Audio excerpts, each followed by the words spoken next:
Good morning, everyone. I woke up to a couple really wonderful surprises this morning. I did this bloom yesterday on the acacia tray. The video came out during the night. And the best news of all is it's dry. It dried very quickly. The warp is gone. It's no longer tippy. It's no longer warped. I am so pleased. You don't see that very often, but I think the tray is thin enough to where the dampness from the paint actually forced it flat. I'm super excited about that. The second thing that I'm really pleased with is that pillow recipe that I used, and it is in the description for the video that came out on the overnight. Um, that that recipe for clear pillow is clear.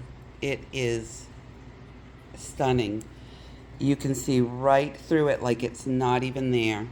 So I highly recommend it. If you're doing bloom skins that you plan to use over something that you want to see the background with, this is the one. This is definitely the recipe. So the Pearl Yellow Cell Activator, see if I can get in here close enough. In some areas it did pick up the color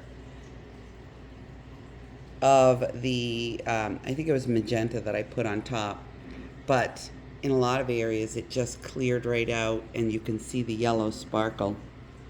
So it's super pretty. But yeah, I'm really happy with this tray. I'm excited for it to cure so that I can pour resin in it.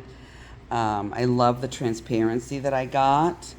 It is absolutely gorgeous. Thank you guys for tuning in, and I will catch up with you soon. Bye for now.